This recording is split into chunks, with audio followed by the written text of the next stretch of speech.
Imagine having a twin, someone born with you, someone who mirrors your face, but slowly starts to mirror your mind. Now imagine that together you create a world so private, so strange that no one else can enter it. A world that becomes your prison, and eventually, your curse. This is the true story of June and Jennifer Gibbons, known today as the Silent Twins, a case so disturbing that even seasoned psychologists called it a pact beyond human understanding. June and Jennifer Gibbons were born in the 1960s, identical twins growing up in a small town in Wales. From the outside, they seemed normal enough. But inside their home, a chilling mystery was unfolding. The twins rarely spoke a word to anyone, not to their parents, not to teachers, not even to their own sister. But when they were alone, they spoke constantly, in a secret language no one else could understand. A language made of whispers, clicks, and fragments of Caribbean slang stitched together into something alien. The world thought they were slanted, but the truth was that they were speaking non-stop, just never to us. As the twins grew older, their silence deepened. Teachers tried to separate them, hoping they'd open up. Instead, the opposite happened. When divided, June and Jennifer froze like statues. They stopped walking, stopped eating, stopped functioning. It was as if their minds couldn't survive without each other. So the school reunited them, and that's when things got darker. Inside their shared bedroom, they created their own universe.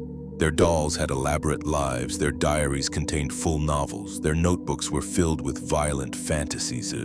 They were brilliant writers, but their creativity came with something sinister. In their stories, characters died in brutal ways. The twins often wrote about controlling each other's bodies.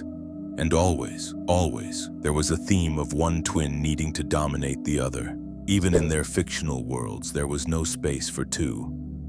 By their teenage years, their imaginary world wasn't enough. The twins turned to crime. Together, always together. At first, it was small things, shoplifting makeup, stealing small items. But then, the fire started. June and Jennifer began setting buildings on fire, watching them burn while writing poetry about destruction. They didn't run, they didn't hide. They stood there, shoulder to shoulder, their expressions blank. Eventually, they were caught, charged with arson and several counts of burglary. But here's where the story becomes truly chilling. Police said that during the entire arrest, neither girl spoke a single word. In 1981, the sisters were sentenced to Broadmoor Hospital, one of the UK's most infamous psychiatric institutions, home to some of the most dangerous criminals in the country.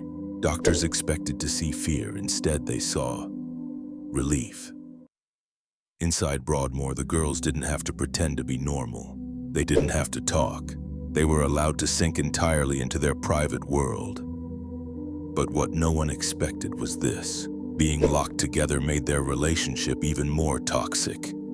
In their diaries, they wrote violent confessions. June admitted she wished Jennifer would disappear. Jennifer wrote she wanted to take June's soul. They believed that only one twin could ever be truly alive. To the doctors, it looked like shared psychosis, two minds spiraling into madness together. But June and Jennifer had their own explanation. They believed they were cursed, bound, that their lives were tied together in a way no one else would ever understand.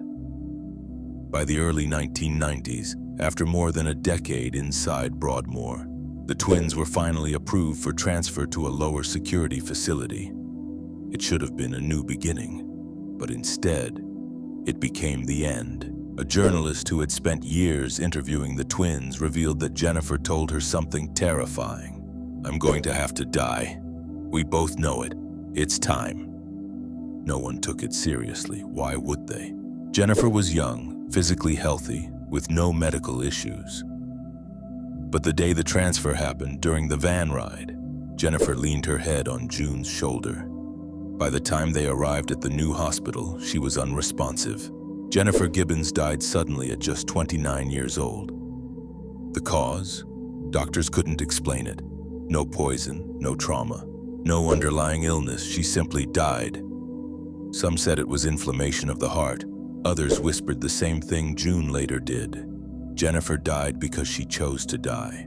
What happened next turned this case from strange to chilling. After Jennifer's death, June did something she hadn't done in decades. She started talking, fluently, naturally, like a weight had been lifted off her soul. She integrated into society. She lived independently. She became, by all accounts, ordinary. Friends said it was like she'd been released from a spell. Even June herself admitted, "We were one person split in two. When she died, I was free." What really happened between the silent twins? Was it shared psychosis? A supernatural bond? A pact made in childhood and sealed in adulthood? Or was it simply the tragic collapse of two minds that were never meant to be separated? We may never truly know, but one thing is certain. June and Jennifer Gibbons weren't just twins. They were each other's mirror, each other's prison, and in the end, to see each other's fate.